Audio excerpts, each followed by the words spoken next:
Hello बच्चों, कैसे हैं आप लोग। आई होप कि आप लोग अच्छे होंगे और आप सबकी पढ़ाई भी अच्छी चल रही होगी। तो आज की वीडियो में हम लोग करने वाले हैं क्लास 10th एनसीईआरटी की मैथ से प्रश्नावली 1.3 के क्वेश्चन को, ठीक है। जिसमें आज हम लोग करेंगे फर्स्ट क्वेश्चन को, सिद्ध कीजिए कि √5 एक अपरिमेय संख्या है।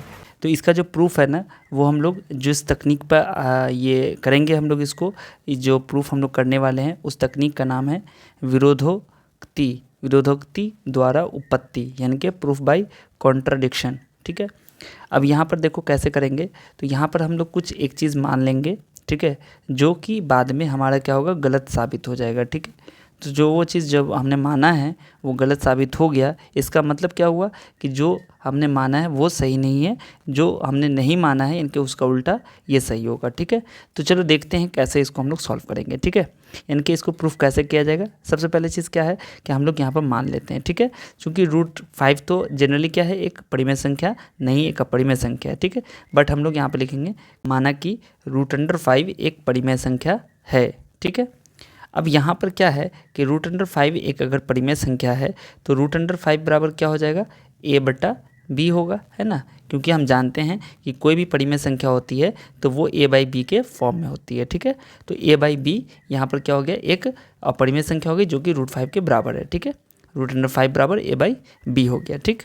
अब यहाँ पर हम लोग ये भी मान लेते हैं, माना कि एक चीज़ और मान लेते हैं कि यहाँ a और b क्या है, माना कि a और b क्या है, को प्राइम नंबर है।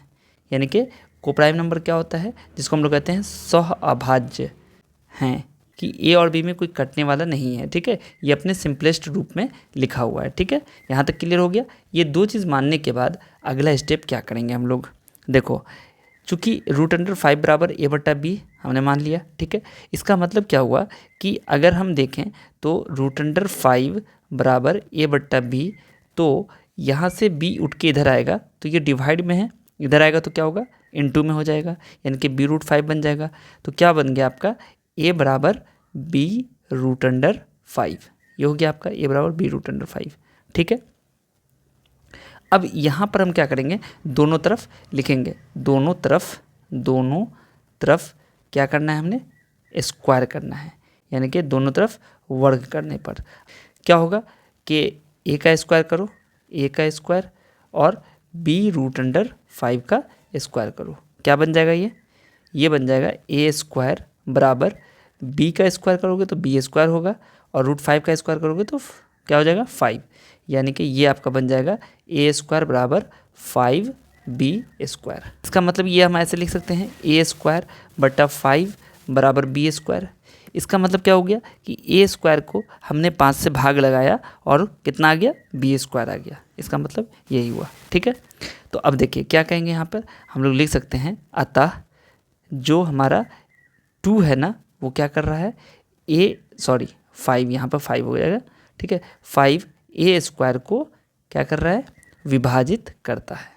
तो जो हमारा प्रमेय है, ठीक है, इसलिए जब 5 a² को विभाजित करता है तो 5 भी क्या करेगा, a को भी क्या करेगा, विभाजित करेगा।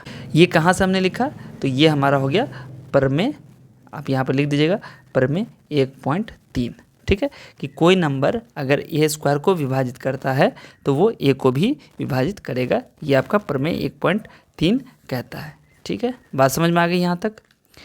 अब देखो 5 a को भी विभाजित करेगा, इसका मतलब क्या हो गया कि अगर हम a में 5 से भाग लगाते हैं तो हमें कुछ ना कुछ आएगा, कुछ ना कुछ तो आएगा, ठीक है।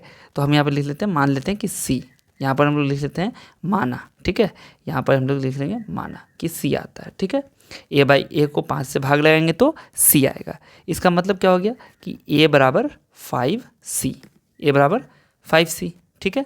बात समझ में आ गई। करेंगे हम लोग दोनों तरफ, यहाँ पर लिखेंगे दोनों पक्षों का वर्ग करने पर क्या हो गया, यहाँ पर देखो a का स्क्वायर करोगे तो क्या बन गया, a², और 5c का स्क्वायर करोगे तो क्या बन गया, यहाँ पर a² बराबर 25c², ठीक है, 25c² हो गया, ठीक है।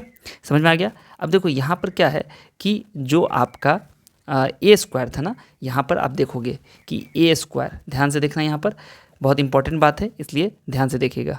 यहाँ पर जो ए स्क्वायर है ना, ए स्क्वायर बराबर 5b², इसमें हम इस वाले ए स्क्वायर की वैल्यू को पुट कर देंगे। ठीक है, तो यहाँ पर आप लोग लिखिएगा, क्या लिखिएगा कि ए स्क्वायर का मान, ए स्क्वायर का मान, इसको आप समीकरण 1 बना दीजिए। ठीक है, यहाँ पर लिख दीजिए समीकरण 1। ठीक है, तो यहाँ पर लिखेंगे हम लोग कि ए स्क्वायर का मान समीकरण 1 में रखने पर क्या हो जाएगा, 25c² बराबर क्या हो जाएगा, 5b²। ठीक है, देखो इस 5 से ये 25 कट जाएगा, 5c² हो गया, क्या बन गया आपका 5c² बराबर b²।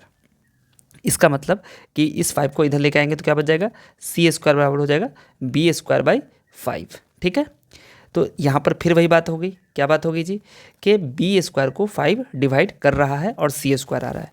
ठीक है, तो यहाँ पर फिर से वही लाइन लिखेंगे कि जो 5 है ना वो क्या कर रहा है, b² को विभाजित करता है।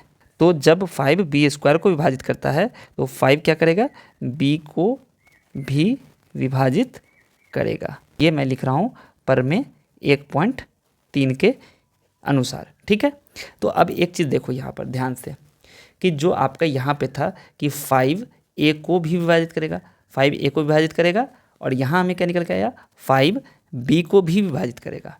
यानी कि 5 एक ऐसा नंबर है जो a को भी विभाजित कर रहा है और b को भी विभाजित कर रहा है। ठीक है, बात समझ में आ गई यहाँ तक कि 5 एक ऐसा नंबर है जो a को भी विभाजित कर रहा है और b को भी विभाजित कर रहा है। तो यानी कि यहाँ पर क्या हो गया, हम लोग लिख सकते हैं कि अतः a और b में क्या हो गया, एक उभयनिष्ठ गुणनखंड मिल चुका है हम लोग को। ठीक है, 5 है। ठीक है, 5 हो गया, एक उभयनिष्ठ गुणनखंड। ठीक है, परंतु हम लोगों ने क्या माना था, हम लोगों ने देखो सबसे ऊपर में हम लोगों ने क्या बोला था कि नहीं भाई a और b क्या है, a और b सह अभाज्य है, यानी कि को प्राइम है। ठीक है, बट अभी हम लोगों ने देखा कि यहाँ पर हमें निकल के क्या आ रहा है कि a और b में एक उभयनिष्ठ गुणनखंड 5 भी है। ठीक है, बट हमने कुछ और माना, आया कुछ और।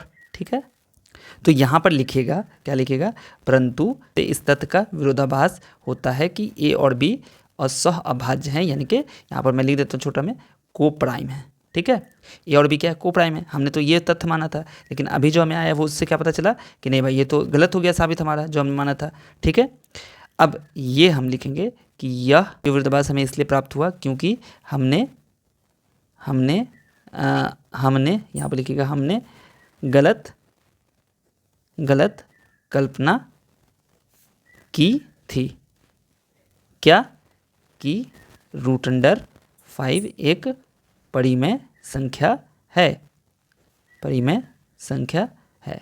ठीक है, यहाँ पर क्या लिख लीजिएगा कि यह विरोधाभास हमें इसलिए प्राप्त हुआ क्योंकि हमने गलत कल्पना की थी कि √5 एक परिमेय संख्या है। ठीक है, तो इसलिए यहाँ पर लिखिएगा अतः क्या है, हम निष्कर्ष निकालते हैं कि √5 एक अपरिमेय संख्या है।